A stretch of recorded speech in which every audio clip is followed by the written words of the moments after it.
Hello, good evening, and welcome back to me. So we've got Bitcoin today at, well, it just crossed 119,000 literally seconds ago, but we were around 118,000 for the duration of the day, even dropping to as low as 117,298 in the past 24 hours. I was not streaming yesterday, so we're going to cover the stuff that happened previously and today as well. We do have a bit of news to talk about, so we'll get into that. You'll notice that Bitcoin has just stayed in this range. You don't got to be an expert, like I always say. Just zoom out and you'll see that we're stuck at the top. Wow, such a big problem. Why is every altcoin dipping? It's very much likely to just profit taking from these past couple of weeks that were really good for altcoins in general. So it's fair enough it's normal to see a drop like this. You can't see this just go up forever. That will just be impossible. So a drop like this was absolutely necessary for it to happen. So now we're seeing that here. We'll get into each one of those once we do. But for now, Bitcoin, the plan is still in play. This was such a perfect bounce off of the uptrend, right? Like I did not even touch this. I have my other point down below over there. So this uptrend still remains valid. I do water. And also you'll notice that even with today and the day before's little dip that we had, also respected this uptrend line. We're currently testing this pivot level, 119,200, before we can start continuing higher, which I think that we will do. They think this is all just a temporary drop. I will actually take advantage of this dip and make some purchases today. So we'll see what happens, what I decide to do. So yeah, for now, all doing well, going according to plan. Our next level, of course, is the all-time high level. There's no need to dance around it. And then from there, we have a couple analysts pointing at 125,000, where we can see a major resistance from Bitcoin based off of this resistance trend line that they say that they draw. I mean, it didn't work in the past. I don't know why it will work now. By in the past, I'm talking about like drawing this from 2021 and from 2018, 2016 high, whatever it was. That line, it's practically getting broken by where we are literally right now. So, don't understand the logic behind that. But it is what it is. I'm yawning like crazy. I was not yawning a couple minutes ago. Now I'm just, as soon as I go live, I'm really, really tired. It is what it is. We got a lot of stuff to talk about in terms of news, so I'll try to get through this technical analysis stuff as efficiently as I can. That's all we got for Bitcoin. No real major changes, like I said, so we'll move on to Ethereum. Ethereum actually also bouncing off of this support level over here. It did not change in its trend, right? Super trend is still valid and validates at 3,426. The current price is 3,640. We're only down 2% today, which is not too bad. I think we were down a little bit lower over here, probably reaching a drawdown of 6% at some point today. But we've already quickly recovered from that, bouncing off of this Fibonacci line 3,526. Now, it's not exactly a resistance, so I'd mainly pay attention more to the pivot level, which I'm sure I kind of mentioned this, right? Like I mentioned we'd do something like that, probably. I probably said that, because I'm just a very smart little man. Moving on, Solana also. Solana actually had a good run, reaching a high of 206. I don't think I covered this yesterday. I mean, I wasn't live yesterday, so I couldn't cover this. But yeah, we indeed hit a new high for Solana. Not a all-time high, but like it's great to see Solana above 200 after all this time. I feel like Solana was like one of the few cryptocurrencies that were just lagging behind the rest in terms of gains. We're like, wow, everything else is going up like 10, 12%. How's Solana doing? Oh, only up like 2%. And it's like, what? But it seems like it woke up in the past couple of days and showed us its true potential once again. Like, hey, yes, by the way, I can be worth over $200. But right now it's just, dropped back down to 190. Actually dropped to a low of 184. Great buying opportunity. And I do have this level drawn as a support / resistance. So resistance became support right over here, working out perfectly fine. I'd mainly pay attention to Yeah, I'm yawning again. The $200 mark would be a psychological level, of course, most important level. Overall, though, Solana is down 6%, and we're still in an uptrend, though. That's all that really matters. We can even drop another 8% today, and we'll still be absolutely fine. Like, I would even expect that from Solana. If that was the case, I'd expect it to drop no lower than 171, right? And then we should bounce upward once again. Worst case scenario, right? If this little short-term down movement does continue, but I don't think it will. I'm not expecting it to, at least. We still have a couple days left in this week, so we can still get some, I guess, Wall Street volatility, if you want to call it that. Because realistically, with economic news, I don't think there's much, right? Man, I'm yawning like crazy. I gotta get out with like one really good yawn, and then I feel like I'll be good for the rest of the stream. I don't know. Typically don't yawn this much. It's just strange. Yeah, nothing major happening this week in terms of news. Next week we could get some stuff. GDP data and PCE, non-farm payrolls, unemployment data. Next week will be way more important than this week. It's a bit slow, so don't expect too much. I mean, slow could be good sometimes, like slow in terms of economic data, because, you know, it gives us a chance to grow as well. Like, oh, nothing's happening. Oh, crypto's high. Did you see crypto is up? Okay, I'm going to buy crypto. And, you know, there's no wars currently going on. Well, there are, but nothing to be afraid of for the moment being. We're not in fear that we're about to we could see a nuke fall upon us at 3 a.m. It's not going to happen. We'll be fine. What's next? XRP. XRP getting into a dangerous level over here, but managing to push through it, seems like. It did not change its trend, so that is still valid. It invalidated at 314, but we did not close below the super trend. We dropped below that. We dropped to a low of $3.05, but we have quickly recovered, and we are now at $3.20 for XRP. We have a double roof movement over here at 366, of course, our new all-time high. I don't know where to go from here. It's very hard to draw, like, even a fib extension on this level. Now, this dip over here is important, because based off of this dip, if that is the lowest we will reach, then we can actually, you know, consider drawing a fib extension line now that we are at all-time highs, right? Based off of this low, like, I'd base it off something like this. And I'll leave it drawn here just in case I am right, which I tend to be. No big deal. You can draw something like this, right?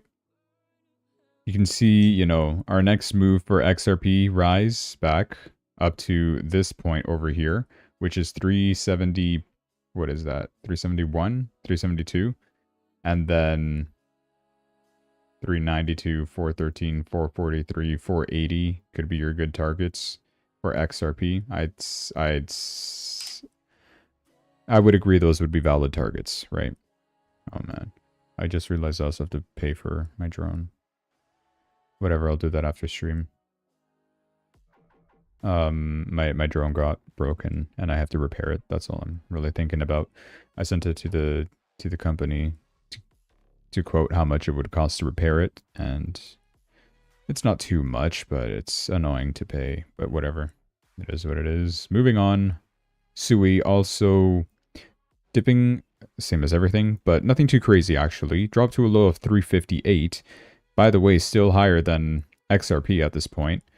We're getting a little bit closer now. XRP, admittedly, did kind of catch up to Sui, but Sui still outperformed it in terms of time and in terms of price range as well. Like, even in this current run, we hit 425 for Sui. XRP only hit 366. Keeping in mind both of these costed $2 at one point equally. And I was giving you guys these comparisons between the two, and I said, you know what? Based off market cap, based off popularity, based off utility, in my opinion, I think Sui would be better than XRP for this cycle.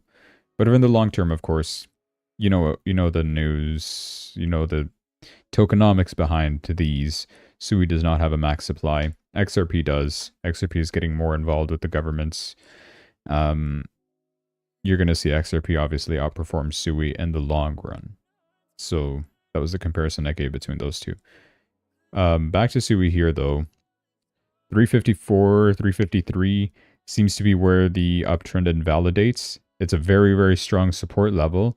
The fact that we bounced off of it around 358 low point seems to mention like it just validates, this whole zone as a support, and should make it a little difficult to break that. If we do, of course, that would just absolutely change our trend. This would be our high versus whatever low points that we get over here, which I'm hoping we don't see this. I'd hate to see it, but I think we're easily going to break this, right? Hopefully so, because if not, it's going to take us a long time before we start recovering again. Like, we could see sub $3 again, which I don't want to see for Sui. But I still have faith in it, of course. Like, this is all just, like I said, a temporary dip. You've seen the dips like this happen before, so shouldn't be nothing to scare you. It's just whales taking profit, people taking profit.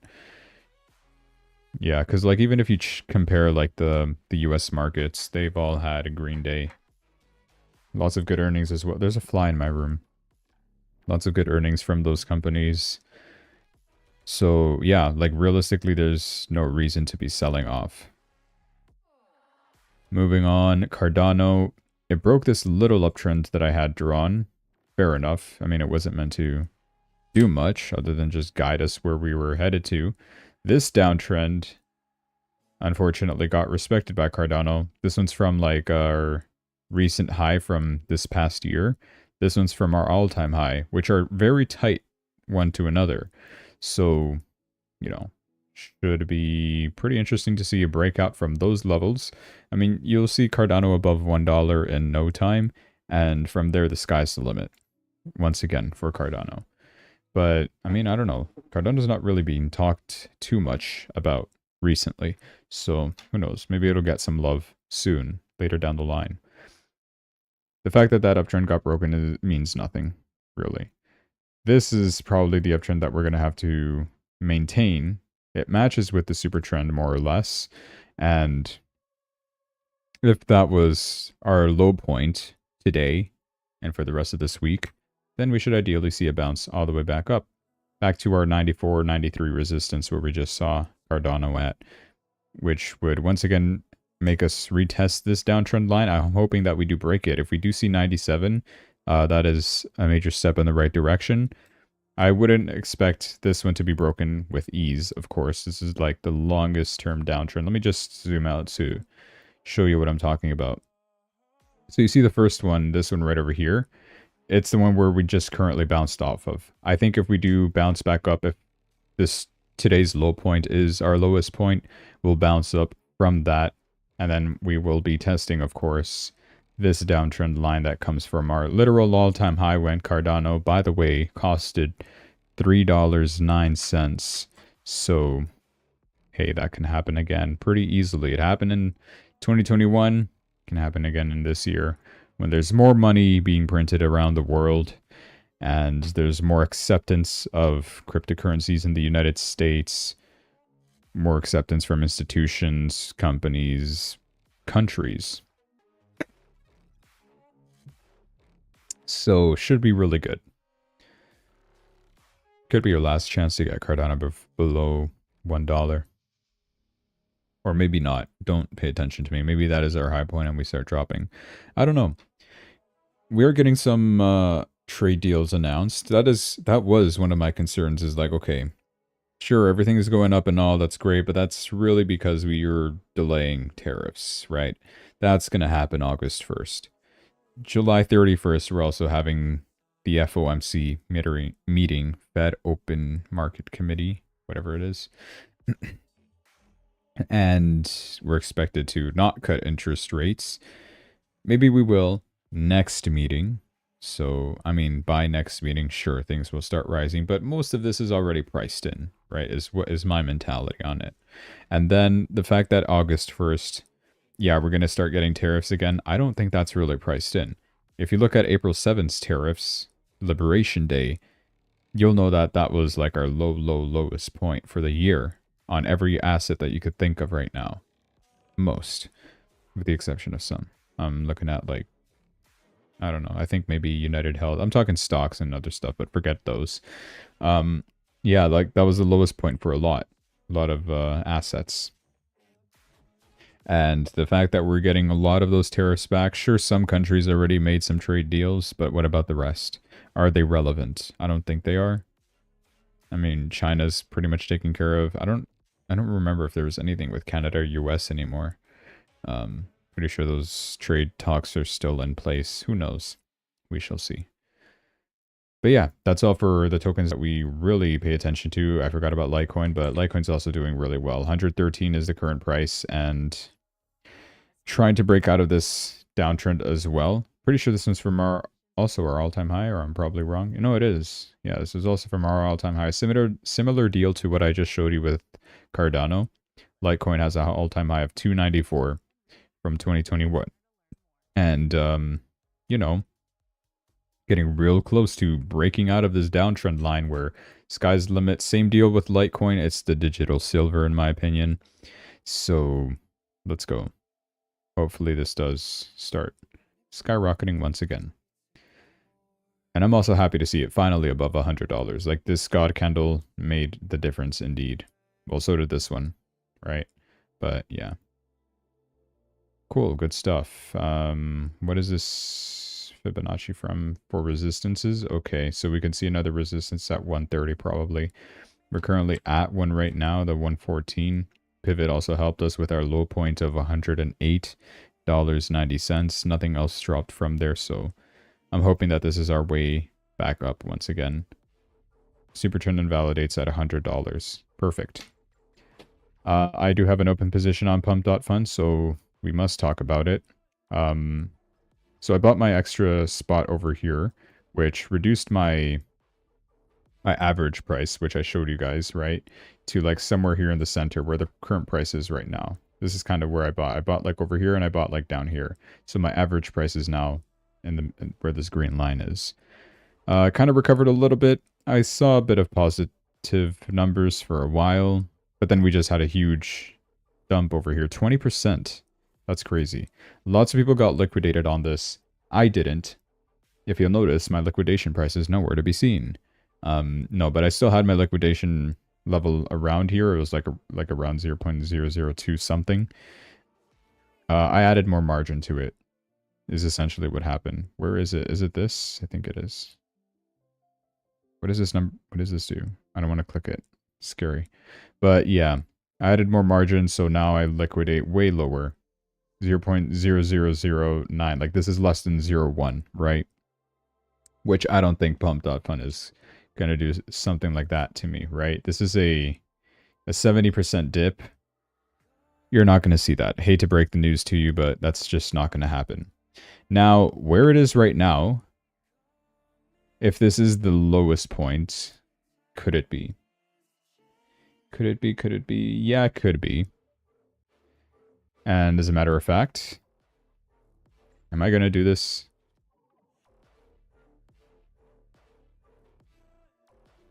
Hold on.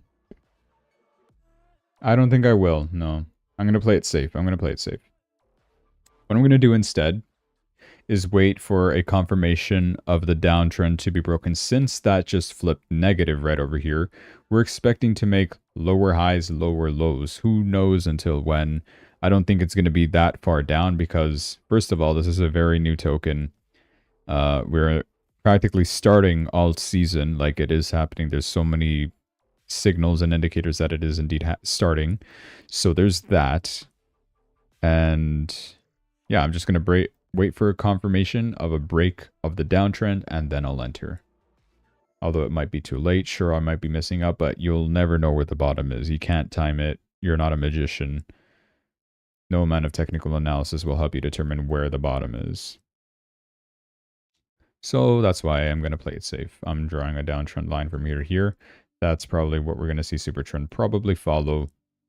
Hey, even if this does break, I don't know. I won't even be getting a better price, I don't think. It's weird. I'll just wait it out. I'll wait it out. I already added more margin. Why make myself suffer more, right? So I'll just wait it out. It's fine.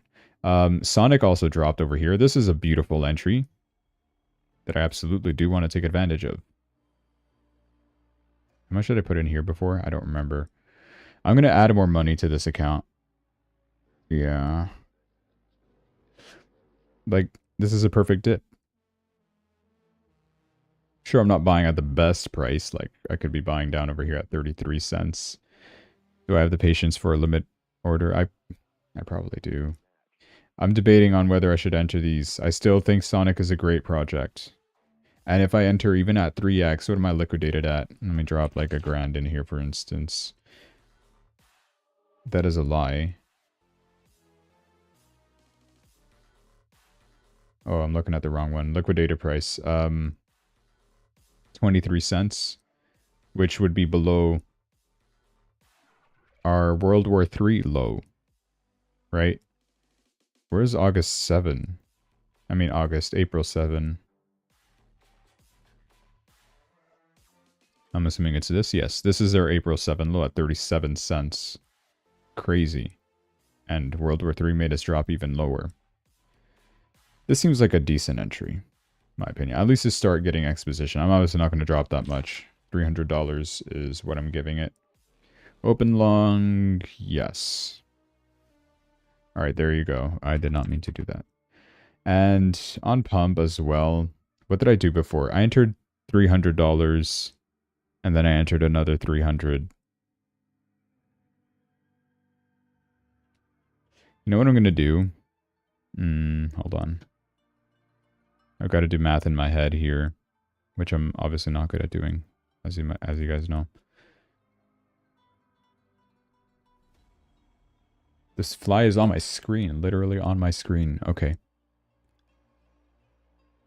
But I entered 300 here and 300 here. This is probably a bad move. I should put 500. Like, the entries that I'm thinking of is like 300, 500, 800, 1,000. Like 4 entries max is what I'd do on a coin, probably. We are relatively high, keep that in mind.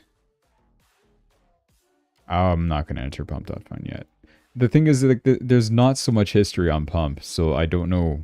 I don't have numbers, right? I don't have historical data to help me. Whatever, I'll let it slide for now. I mean, I'm really close to my entry price anyway, so like... Am I really? 26%? Did I see that right? Please let me measure, thank you. Yeah, 22%. That is a bit painful. I think pump can do it, though. Or maybe we drop more. I don't know, these numbers are just like crazy, crazy high. The amount of volatility that this coin has. Yeah, I'll wait it out. It's fine. It's my final decision is I'll just wait it out. I've already entered Sonic. And if I'm wrong with Sonic, this will obviously be dropping a little bit more. I'll just enter another position, either in Sonic or in Pump. Depends on which one's spicier. Probably Pump, in my opinion. Like, I don't think Pump can drop much further down. Or maybe it can. Maybe it can. Maybe it'll be worth, like, you know, Pepe's kind of number. 0.000004. Whatever it is. Things like that. $0. Should I close? Oh, I'm losing 52 cents. All right, whatever. Moving on. Let's talk about our news segment. We do have a couple stuff to talk about. Trump just signed 3 executive orders on AI to accelerate data center infrastructure development, promote American AI model exports globally, and protect citizens from biased AI systems influenced by radical ideologies. There we go. People are saying Grok is the most biased AI. Probably because of the Mecha Hitler situation. That was pretty funny. President Trump also announces completing a massive deal with Japan, which involves $550 billion of investments into the United States, with America receiving 90% of the profits. So it's finally done. Japan trade deal complete. Trump posted this saying, remember, Japan is, for the first time ever, opening its market to the USA, even to cars, SUVs, trucks, and everything else, even agriculture and rice, which was always a complete no-no. The open market, Japan, may be as big a profit factor as the tariffs themselves, but was only gotten because of the tariff power. They also agreed to buy billions of dollars worth of military and other equipment and give us 90% of $550 billion and more. Make America great again. And honesty check. Is Japan satisfied with the deal? It seems like they are moderately satisfied with the deal. Prime Minister Ishiba welcomed it as it reduces tariffs to 15% versus the 25% threat. It opens U.S. markets and boosts investment. However, domestic political turmoil, including Ishiba's potential resignation, suggests underlying discontent over concessions on cars and rice. Interesting stuff, but good nonetheless. I was going to say something else about this, and I unfortunately forgot. Come on, remember. What was I talking about? I don't know. The tariffs are working. It's proof of that. Good stuff. Yeah, I can't remember what I was going to say. I'm sorry. Whatever. And Trump also mentioned that he will only lower tariffs if a country agrees to open its market. If not, much higher tariffs. Japan's markets are now open for the first time ever, and USA businesses will boom. There we go, I remembered. So yeah, just proof that Japan is taking it nicely. The Nikkei index, which is like the Japan stock market, like the Japan's version of the S&P 500, it's been going up like this. So they clearly like the trade deal, right? So that's good. And it's not just Japan, but also Indonesia. They have also agreed for the first time ever to completely open its market to the USA. That is big. Our businesses will make a fortune. Likewise to Japan. Great. Yesterday, 8:30 a.m., this guy, Jerome Powell, spoke. I watched it. It was literally like less than 15 minutes where he said, "Oh, thank you guys for being here. I understand you guys' concerns and la la la." That's it. He didn't mention anything about his resignation. It was a nothing burger, so it brought zero volatility to the market. I love how they're using the same image here. Fed Chair Jerome Powell was also referred to the Department of Justice for criminal probe over allegedly lying under oath. Ooh. I do want to know the context here. Representative Ana Paulina Luna, whom we've seen with all these, pushing for, she's pro-crypto as well, but she voted against the bill because of the threats of CBDCs and stuff like that until afterwards Trump had to clarify, no, this will not give approval for CBDCs. There was an anti-CBDC act. And also the fact that she's criminally referring Jerome Powell to the DOJ for perjury probe over June 25 testimony on $2.5 billion Eccles building renovation. The allegations is that it was lied about amenities, VIP dining, marble finishes, maintenance, and cost overruns. Powell denies the claims, initiated watchdog review. Referral is partisan. DOJ may not pursue, and that's it. So maybe this might not come out of much, but hey, maybe it's just another dig at this guy to hopefully get him out of office soon, because we want to replace him with somebody who will be more willing to lower the tariffs. Not the tariffs, the interest rates, the Fed fund rate.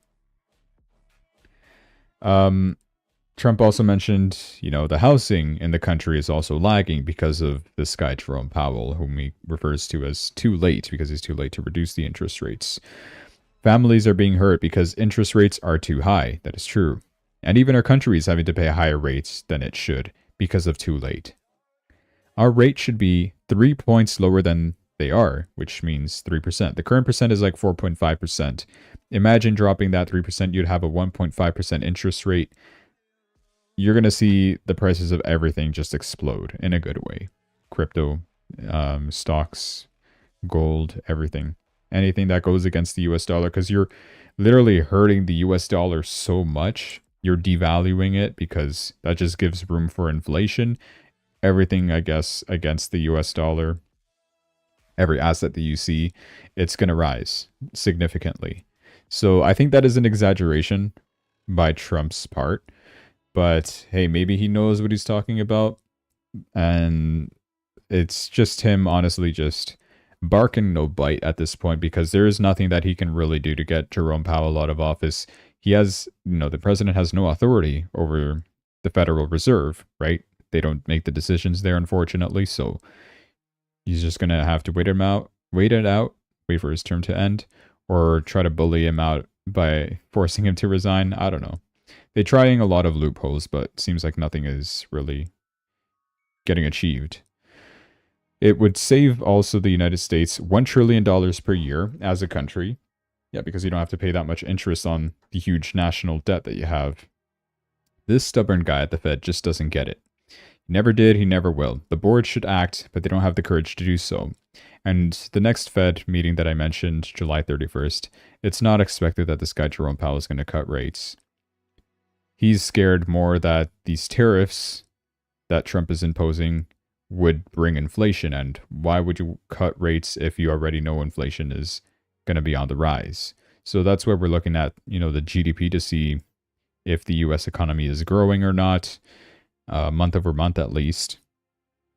And also PCE index, non-farm payrolls, unemployment data to see whether or not it is worth it to cut interest rates. If the economy is doing well, inflation is not on the rise because of these tariffs, and the country is growing economically, then he'll give the green light like, sure, we'll cut maybe 25 basis points. Which, it's something, I guess, but it's probably not enough. Trump wants 3%. This guy's only going to cut maybe 0.50% by the end of this year, is at least what the markets are pricing in and expecting. Also what the Fed's already projected for this year. Yeah, I think that's all I wanted to say about it. And once again, of course, Trump speaking about Powell, he's saying like, yeah, we're not even going to put that much effort to force this guy out. He's going to be out soon anyway. His term ends in, I think it was March or May 2026. I keep forgetting the date. But we shall see. The United States and the European Union are also nearing a deal to set the tariffs at maybe 15%. There we go. Xi Jinping also has invited Trump to China, maybe for more trade deal discussions. That would also be good. It seems like everybody is trying to talk with Trump before this August 1st deadline of when tariffs are set to be imposed once again. He granted these extensions so many times, and I don't think he's backing down this time. August 1st, it seems like yes or yes. Whatever countries have not reached a trade deal, I'm assuming Canada and Mexico included, yeah, they're going to get hit with those tariffs. And Trump is also thinking about no taxes on capital gains on houses, not on crypto. So it would be great if it was on crypto, but no, on houses, which, hey, that's a good step in the right direction. I'd say it's only a matter of time before they discuss some form of options of tax relief on cryptocurrency gains. That would be quite phenomenal, wouldn't it? Now, this today, of course, this drop that we all had, we saw, it was necessary, like I said. All these over-leveraged long positions got liquidated. Roughly $305 million got liquidated from the cryptocurrency market in just 4 hours from 10 a.m., so just earlier this morning. That's what we see for most of these with these huge drops, right? Just people over-leveraged after seeing this thing rise so much. Deserved, right? So, yeah, we're just taking a breather. We're reaccumulating. That's also another reason why I think, yeah, I don't think we're going to drop lower than wherever we are right now for most altcoins. But also, why do you over-leverage like this? You'll become like these people. James Wynn. Remember I talked about this guy. He entered, what was it, Ethereum and Pepe, I think. He was partially liquidated in his Pepe, then he bought Doge, got partially liquidated on Doge again, Dogecoin. Lost 200 million and also 179,000. And then once again, after depositing another 1.25 million into Hyperliquid, his balance already dropped back down to under 300,000. This guy just keeps on getting liquidated for over-leveraging himself. Sure, he makes millions, possibly, but this fly is still on my screen. But, I mean, it's super risky, and you're losing millions of dollars. I don't even know why, whatever. And it's not just that guy, but it's also Aguila Trades, another person I mentioned. Also closing his Ethereum, flipping it from a short position to a long position after losing in a short position with Ethereum's rise. These guys are just like, it's opposite day, right? This guy was shorting Ethereum. Ethereum rises all the way over here. Then he switches to a long position on Ethereum, expecting it to continue rising. It drops against him, and he's over leveraged. He just lost into $3 million and deposited another $5 million into Hyperliquid. He then goes long on Bitcoin with 20x leverage with a position of 1,695 Bitcoins, which is $200 million. Doesn't show the price that he entered, or does it? No, this is the old one. 20x on Bitcoin long. Give you guys a bit of context. Depending on when this post was made, 5 a.m. today. So let's just say this price. Bitcoin was relatively stable here. 117, no, wait, what was this one? Yeah, 117, 118,000. We'll just call it 180,000 just to make it easier for math. 118,000. That's how you calculate leverage. You divide it by the amount of leverage that was used, and then you subtract it by whatever the entry price was once again. So 118,000 minus 5,900, just to determine where this guy would be liquidated, right? I'm doing the opposite way around, but you get the point. That means that he would get liquidated at 112,000 for Bitcoin, which, hey, that's not too bad, right? That's like a normal trade that even I would do, but with a stop loss, of course, not with like full liquidation. Although, if you're comfortable with losing all your money that you put into a position at liquidation, like you're fine with your liquidation price being your stop loss, then so be it, right? I guess that's the point of over leveraging. But yeah, I mean, it's a big position going to be liquidated, $200 million at 112,000. So, hey, if we do see a crash on Bitcoin, it's going to be pretty significant soon. If that does happen. I don't think it will. I think we'll continue rising, so fear not. Although it's going to be a painfully slow rise, but it'll be fine. 21 shares files for a Ondo ETF of all coins. Ondo, interesting. I have not checked how Ondo has been, but I don't know if... Yeah, no, it's down 8%. Of course, this news impacted it in such a infamous way. When was this posted? July 22nd? Or maybe it did. 5 o'clock. Yeah, it seems like it did. It did impact the price in a good way. It gave it a nice God candle of 9%. And then a nice little 15% drop. Currently down 8% for today for Ondo. Interesting. Bitwise actually released approved a 10 crypto index fund into an ETF. The SEC approved that for Bitwise, but then they just paused it later in the day. It was going to include these coins: Bitcoin, Ethereum, XRP, Solana, Cardano, Sui, Chainlink, Avalanche, Litecoin, and Polkadot. After issuing the approval, they decided to pause it. The reason why, I would like to know as well, so they can add more. That's pretty funny. No, it's not it. But yeah, it's unfortunate. It would be really good to see this. Although I'd make my little slight adjustments, like... I mean, would I really make an adjustment? I'd probably just take out Polkadot and replace it with, if you really ask me, like what a top 10 crypto portfolio would be. Sure, I'd include all of those. Although I'm a bit iffy with Avalanche. I don't like the volatility on Avalanche. I would keep Chainlink, Litecoin, yes, Bitcoin, Ethereum, XRP, Solana, Cardano, Sui for sure. So either Avalanche and Polkadot I would remove, replace it with Hyperliquid, and maybe Stellar. Stellar is pretty decent, but it also does tend to have its huge drops because you're using Polkadot in here. Like, come on, what other good token would it be? I heard BitTensor was all right. Man, Pi fell off. That sucks. Aave's all right. Here's the Ondo token that was gonna get an ETF soon. Aptos is okay. I probably just put Sonic in there, right? Where's Sonic? It's still probably really low, like, in market cap. Wow, even Pump.Fund is higher than Sonic. That's crazy. No max supply on Sonic. That's the only bad thing about it. Yeah, I wouldn't go too far down, honestly. The fly is still on my screen. I just flicked it. I don't know where it went. Whatever. This sucks. Like, I close my door and then there's a fly trapped in my room. Like, alright, fine. Fly across my face then. I would not do Tron, honestly. I would not do Binance either. Would not do Dogecoin in a fund. Yeah, probably Hyperliquid and Stellar then is whatever place. Or maybe Hedera. Hedera instead of Stellar. Yeah. I trust Hedera more. Okay, cool. But sucks, but it's alright.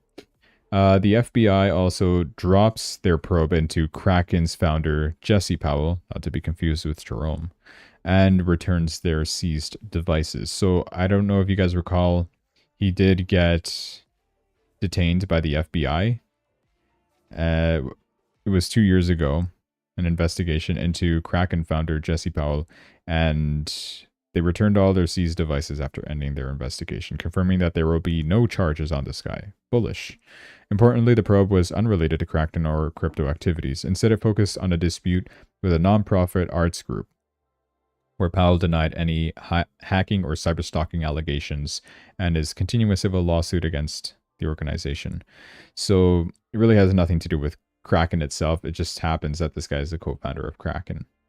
Co-founder or founder? Founder. Yep. All right, cool. So that's all right. I also talked about a Microsoft server breach a couple days ago. Apparently it has impacted 400 organizations. I already told you guys to be careful. Watch, change your passwords. Don't get hacked. Don't fall for phishing. I also wanted to report on this now that we're talking about companies and stuff. Tesla Diner and Supercharger has opened in Hollywood, Los Angeles. I guess a place where you can eat food in a Tesla-themed restaurant, whatever this is. So that's cool. And speaking of Tesla, Elon Musk, SpaceX, who holds Bitcoin, moved 1,308 Bitcoins for the first time in 3 years, probably to take profits. Seems like they're depositing to Coinbase. Interesting. That also probably explains some of the drops as well. Mostly whales, you know, could be there taking profits, stuff like that. So that's pretty normal. Pavel Durov. No, not him. Telegram. I just see his face and I just like, oh, Pavel Durov is going to be mentioned somewhere in here. No, it's not. Telegram, whatever. They launched their built-in crypto Ton wallet to their 87 million United States users. So the Ton wallet is finally live. It was highly anticipated. Yeah, good. Good stuff.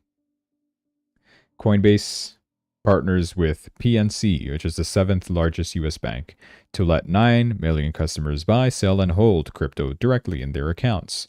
Good way to give access for normal people to cryptocurrency. That's good.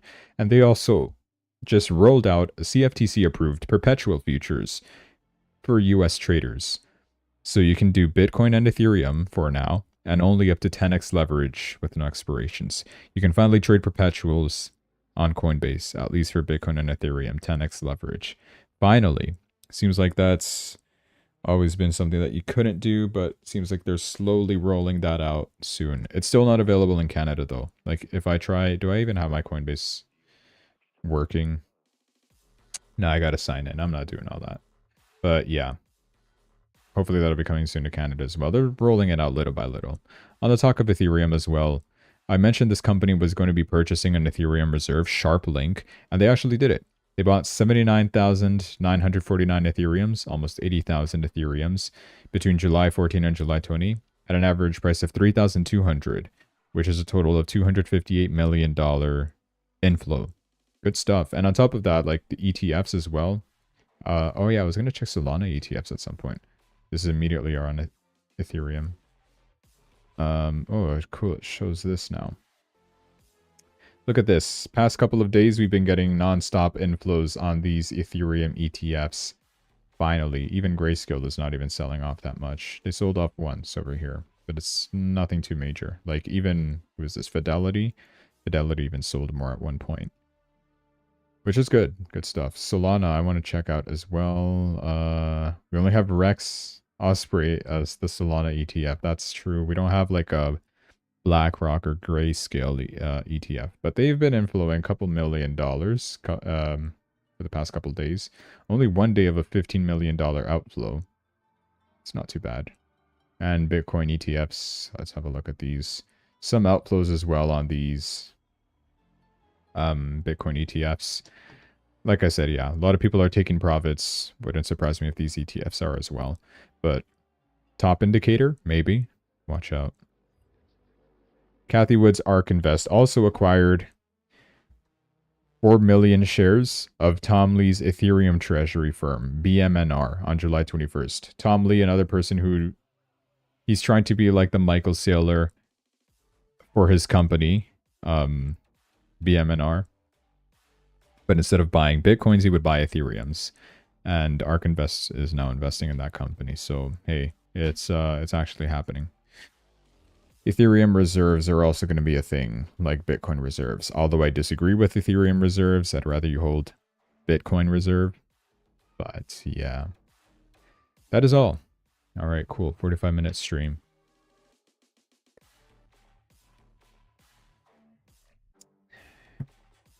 Just crossed 119,000 once again. Making $3 on Sonic. It's really good. Man, I gotta see what like this inflation rate on Sonic is really. Where did it go? We'll just do a bit of research live here. And it's really down today, huh? Amped Finance IDO allowing unlimited participation for Sonic holders. Participants need to hold Sonic to join, creating temporary demand that reversed post-sale. Okay. So it was like a little event that you had to have some Sonic to participate in. And then after the event's over, they sold it off, of course. So that's part of the sell-off for today. Ignore the technical context. May have drained liquidity from spot markets. Post-event profit-taking, technical breakdown, sector-wide risk aversion. 0.34 pivot point. Do I have that on Sonic? Not really. What? I mean, I had that on a super trend level, right? 34, right over here. Sustained break below could extend losses. Will buyers defend the 38.2% Fibonacci level to prevent a deeper correction? Where do you draw this from? I could probably try drawing it. I'm assuming from this low point. 38.2, did it say?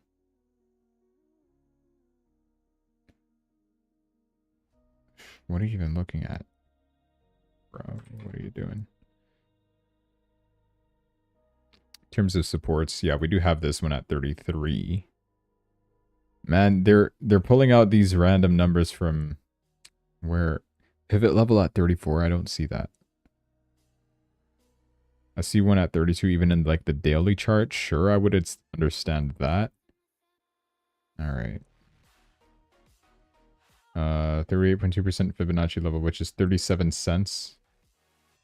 Buyers defend at 30 cents. We're way below that. Okay, so that was this right over here. Yeah, no, we're not there anymore. Yeah. What do you mean defend that? What are these people even talking about? Must be outdated data. It's fine. Also, give you guys a tip. Don't create an account on CoinMarketCap. Because they got data breached and emails got compromised and personal information, whatever little information that you put on there could have gotten compromised. So yeah. 400,000 TPS. That is so crazy. Like, I'm not crazy. Like, you'd obviously want to use Sonic if it offers 400,000 TPS. Transactions per second.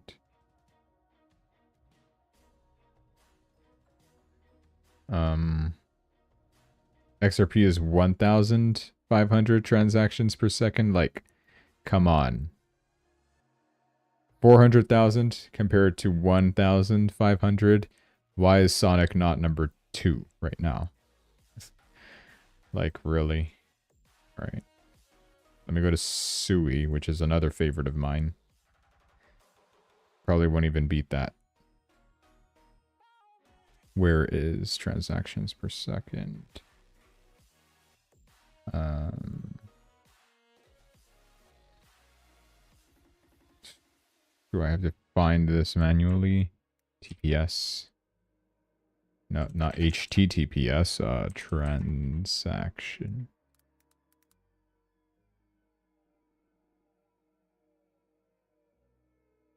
There's 23 words of okay. Stable transaction fees. Low latency transactions. What is the number? Pretty sure it's like 200,000. Or was it 20,000?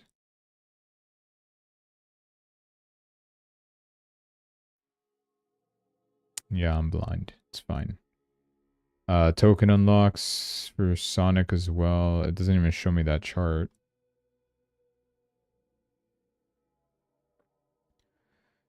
How do we check this? Yield. Oh, that's this.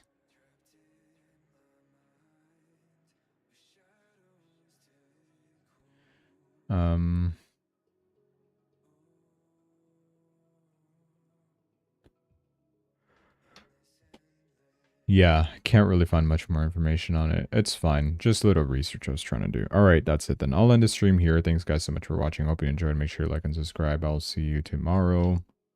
Might buy more of these dips over here before we end off the day. Yeah.